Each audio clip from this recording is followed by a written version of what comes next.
Puis, quand les comptoirs commencèrent à refuser du monde, ils convoquèrent les acheteurs dans la capitale de la civilisation pour leur vanter les mérites de leurs nouvelles trouvailles. Chers civilisés, nous sommes fiers de vous. Il est agréable de constater que vous êtes tous habillés désormais en civilisation de cotonnade. Comme vous êtes beaux dans vos nouveaux costumes de civilisés. Mais il vous manque quelque chose. Des montres. Il vous faut des montres qui indiquent l'heure de la civilisation de cotonnade. Ce sont des montres made in démocratie. C'est de la démocratie en or car leurs aiguilles sont dorées. Prenez la démocratie et portez-la aussi.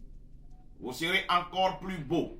N'hésitez pas car les stocks sont limités. Ma chère Diatou, ces exportateurs de civilisation reconvertis en promoteurs de démocratie ont l'art de se faire passer pour des disciples d'Emmaüs. Mais en vérité, ce sont des marchands d'illusions qui, après avoir exploité les terres de leurs clients jusqu'à appauvrissement, n'ont désormais Dieu que pour les richesses des sous-sols. Ils n'offrent pas la démocratie. Ils la vendent et obligent à l'acheter. Aux clients qui ne disposent pas de suffisamment de liquidités pour s'en procurer, il n'y a pas de quoi s'en faire. Ils consentent des prêts pour en financer les premières opérations. Mais en retour, ils réclament un remboursement en nature avec intérêt et principal. Et oui, les marchands d'illusions préfinancent la démocratie. Mais que peut bien valoir une démocratie qui se vend comme des vêtements et s'acquiert à crédit comme un prêt immobilier?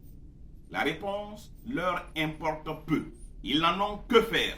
Ce qui leur importe, c'est la valeur du placement. Et c'est un placement juteux puisqu'au finish, c'est toujours leur catéchumène qui rafle la mise. Ils ont privatisé la démocratie. Ils ont bâti une société de privilégiés. Dans cette société, l'engagement n'est plus un idéal. C'est un gagne-pain.